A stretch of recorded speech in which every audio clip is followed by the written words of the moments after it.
అందరికీ నమస్కారం. ఈరోజు మీ అందరికీ నేను వినిపించబోయే కథ కర్తవ్యం. రచయిత ఆదెల్ల శివకుమార్ గారు. ఇక కథలోకి వెళితే, నా ఎదురుగా తల వంచుకొని కూర్చున్న అమ్మాయి వైపు సూటిగా చూశాను. 22 లోపే ఉంటుంది వయస్సు. సన్నగా పొడుగ్గా ఉంది. పెద్ద అందగత్తేం కాదు, కానీ వయసు తెచ్చిన విశృంఖలత ముఖంలో కనబడుతోంది. 5వ నెల వచ్చే వరకు ఏం చేస్తున్నావు? మందలిస్తున్నట్లుగా అడిగాను. పెళ్లి చేసుకుంటాడని వెయిట్ చేశాను. మరి ఇప్పుడేమయ్యింది? పెళ్లి చేసుకోనంటున్నాడా? కొంచెం టైం కావాలంటున్నాడు. ఇప్పుడు అబార్షన్ అంటే నీకు నీ బిడ్డకు ఇద్దరికీ రిస్కు. ప్లీజ్ డాక్టర్, ఎలాగైనా సరే మీరే నన్ను సేవ్ చేయాలి అంది. స్త్రీ నేటి కాలంలో ఎంతో పురోగమించింది. ఇంతకుముందు తరాల స్త్రీలు కలలో కూడా ఊహించనంత ఎత్తుకు ఎదిగింది. కానీ మగవాడి చేతుల్లో మోసపోవటం అనే విషయంలో మాత్రం అదే అమాయకత్వం, నిర్లక్ష్యం. నీ బాయ్ ఫ్రెండ్ని పిలువు, నేను కౌన్సిలింగ్ ఇస్తాను. అబార్షన్ చేస్తే నీ ప్రాణాలకు గ్యారెంటీ ఉండదని చెబుతాను. దాంతో అతను మనస్సు మార్చుకోవచ్చు. బయట కూర్చుంది నా బాయ్ ఫ్రెండ్ కాదు, నా ఫ్రెండు రాజేష్. వాడిని ఎంతో బతిమలాడితే అబార్షన్ ఫామ్ మీద సంతకం చేశాడు. అంటే నీ ప్రెగ్నెన్సీకి కారణం ఇతను కాదా? మరి అతను ఎందుకు రాలేదు? వేరే ఫ్రెండుని తీసుకొచ్చి అబార్షన్ ఫామ్ మీద సైన్ చేయించావా? What is this nonsense? సీరియస్గా అనేసరికి ఆ అమ్మాయి ఏడవటం మొదలుపెట్టింది. 5 నిమిషాల తర్వాత తేరుకొని, తను చాలా బిజీ డాక్టర్, అందుకే రాలేకపోయాడు. నా కండిషన్ రోజురోజుకి దిగజారుతుంది. హాస్టల్లో అప్పుడే నా వెనుక బ్యాడ్గా కామెంట్స్ చేస్తున్నారు. వీలైనంత త్వరగా అబార్షన్ చేయించుకోవాలి అనుకుంటున్నాను అంది ఆ అమ్మాయి. నువ్వు అనుకుంటే సరిపోదు తల్లి. 5 నెలలు కంప్లీట్ అయ్యి 6th మంత్లోకి అడుగుపెట్టిన ప్రెగ్నెన్సీతో ఇప్పుడు అబార్షన్ చేస్తే మీ ఇద్దరి ప్రాణాలకు ఎవ్వడూ గ్యారెంటీ ఇవ్వలేరు. వారం రోజుల తర్వాత రమ్మని చెప్పి ఆ అమ్మాయిని పంపించేశాను. పెళ్ళి కాకుండా ప్రెగ్నెన్సీ తెచ్చుకుంటున్న ఆడపిల్లల్ని చూడటం డాక్టర్గా నాకేం కొత్త కాదు. కానీ ఆ అమ్మాయి మాత్రం నా జీవితంలోనే తుఫాను రేకెత్తించింది.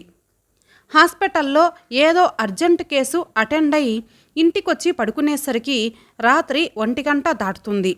అర్ధరాత్రి 2 గంటల సమయంలో భర్తగారొచ్చి బెడ్రూమ్లో పడుకున్న నా వైపు ఓ లుక్కేసి శబ్దం కాకుండా బెడ్రూమ్ డోర్ లాక్ వేసి వెళ్ళిపోయాడు. డాక్టర్గా నేను, ఒక బిజినెస్ మ్యాన్గా ఆయన, ఇద్దరం చాలా బిజీ. అందుకే పెళ్ళి 7 ఏళ్ళు దాటుతున్నా ఇంకా మా ఇద్దరికీ పిల్లలు లేరు. అప్పుడే పిల్లలేంటి? నీకు 33, నాకు 37. 2 ఏళ్ళాగి ప్లాన్ చేద్దాం.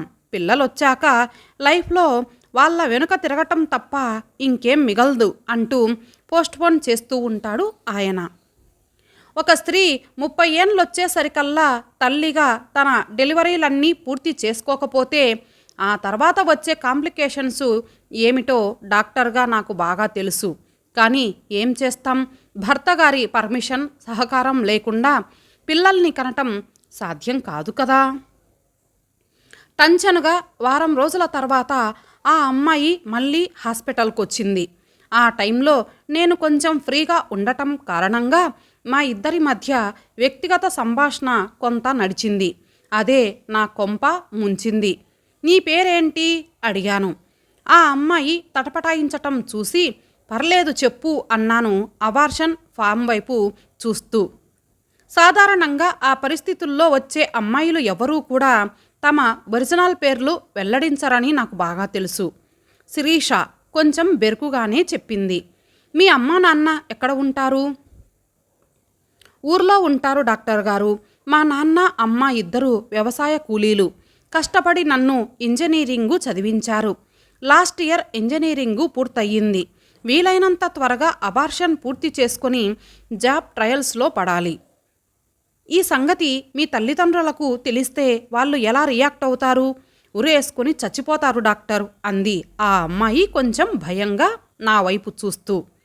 అసలే పల్లెటూరి వాళ్ళు, మాకు ఆస్తిపాస్తులు లేకపోవచ్చు, మాన మర్యాదలంటే మాత్రం ప్రాణాలు పెడతారు. ఇంత తెలిసిన దానివి ఈ పని ఎందుకు చేశావు?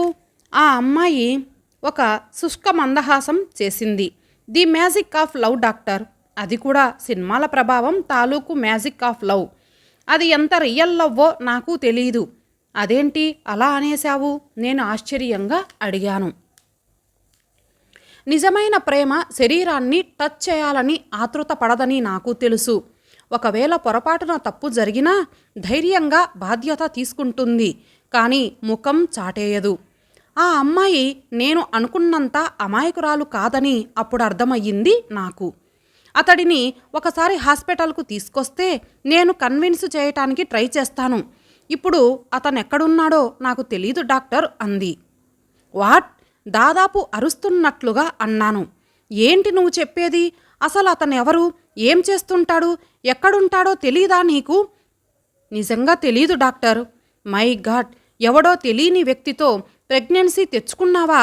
నమ్మలేనట్లుగా అడిగాను. శిరీష తల ఇంకా కిందకు వాలిపోయింది.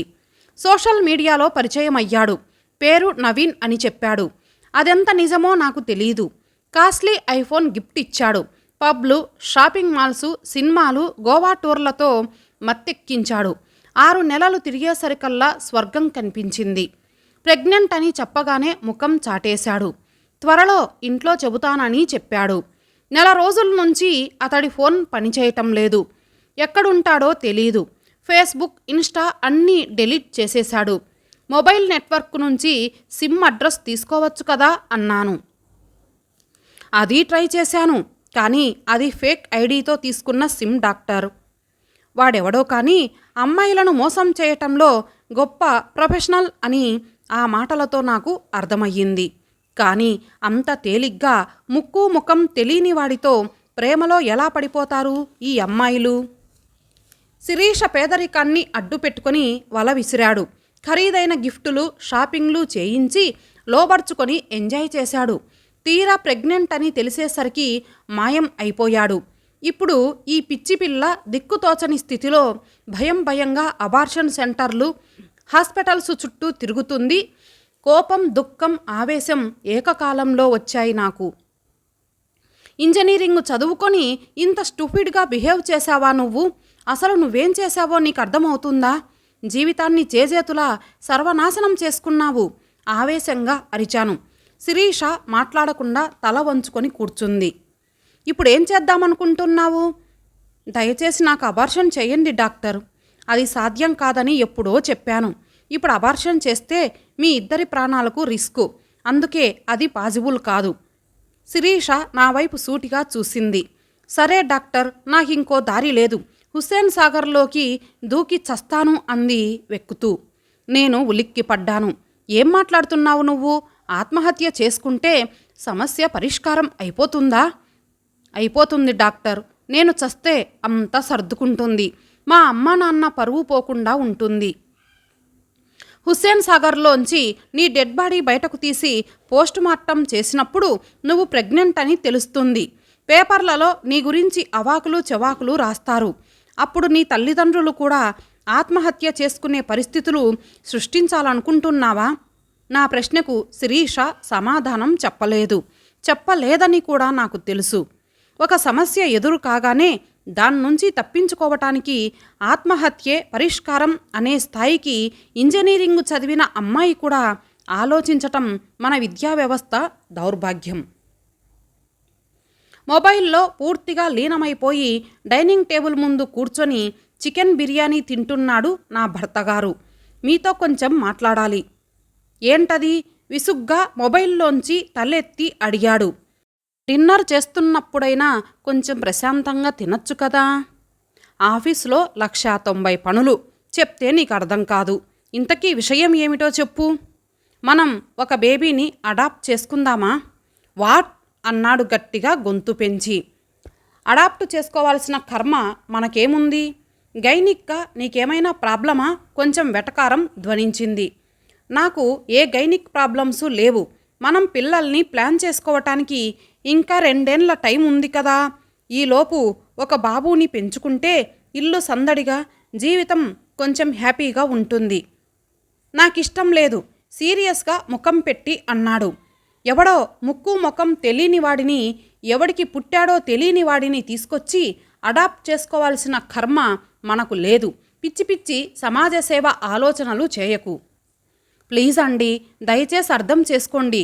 నేనెప్పుడూ ఏ విషయం గురించి మిమ్మల్ని కంపేల్ చేయలేదు. మీరు ఏం చెబితే అది చేస్తూ వచ్చాను. నా ఫ్రెండ్ శాంత ఉంది కదా, దాని హాస్పిటల్లో పాపం ఒక చిన్న అమ్మాయి డెలివరీ టైంలో బాబుని కని చచ్చిపోయింది. శాంత ఆ బాబుని ఆర్ఫనైజ్లో చేర్చింది. ఆ బాబుని పెంచుకుందామండి, ప్లీజ్ కాదనకండి. మీరే చూడండి, పాపం ఎంత చిన్న పిల్లో అంటూ మొబైల్లో శిరీష ఫోటో ఆయనకు చూపిస్తూ ప్రాధేయపడ్డాను. నా భర్తగారు ఎంత గొప్ప నటుడో ఆ క్షణంలో నాకు అర్థమయ్యింది. నేను తక్కువ తినలేదనుకోండి.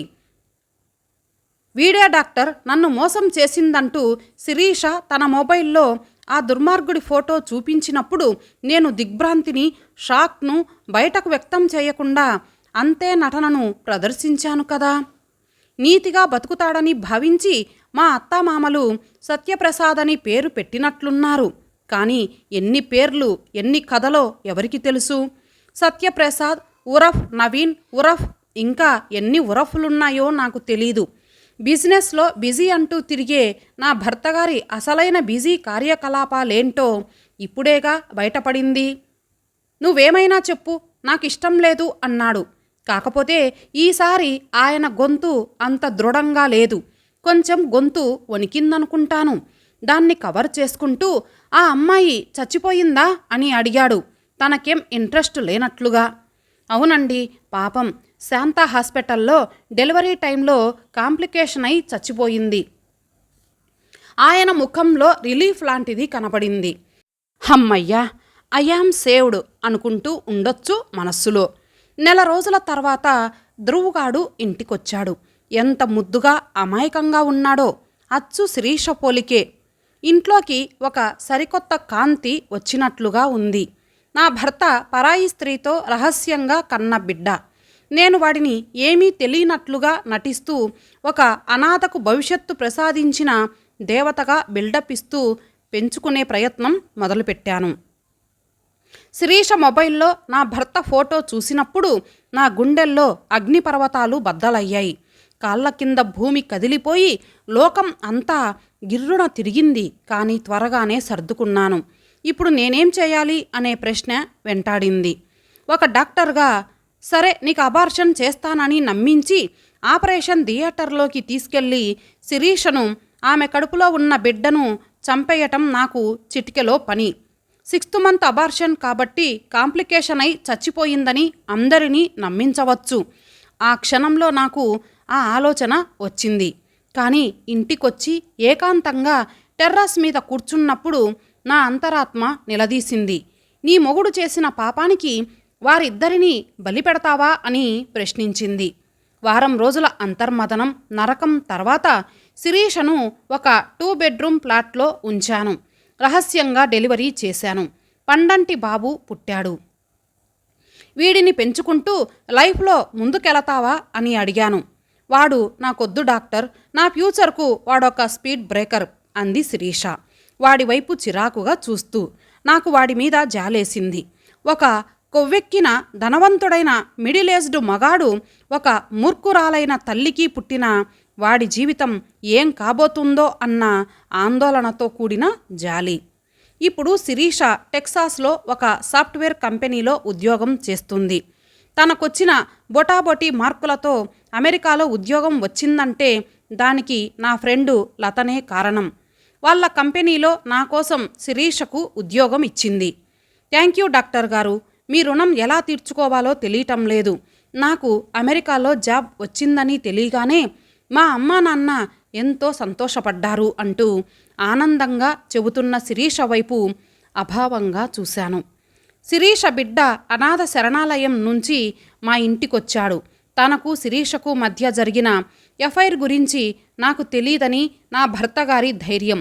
శిరీష ఎటు తిరిగి చచ్చిపోయింది కాబట్టి ఆ రహస్యం శిథిలమైపోయిందన్న నమ్మకం. ఆ మహానుభావుడు ఎంతమంది శిరీషలకు అన్యాయం చేశాడో నాకు తెలీదు, కానీ శిరీషను మాత్రమే విధి నా ముందు ఎందుకు నిలబెట్టింది? ఒక భార్యగా నా స్వార్థం ఆలోచించుకుంటే ఆపరేషన్ టేబుల్ మీద శిరీషను, ఆమె బిడ్డను చంపేసేదాన్ని. కానీ ఒక డాక్టర్గా, అంతకంటే ముఖ్యంగా ఒక మనిషిగా ఈ భూమి మీదకొచ్చిన నాకు కర్తవ్యం ఉంది. ఎదుటి వాళ్ళ కన్నీళ్లు తుడిచి చేతనైనంత సాయం చేయటం. ఇక నా దుర్మార్గుడైన భర్త సంగతంటారా?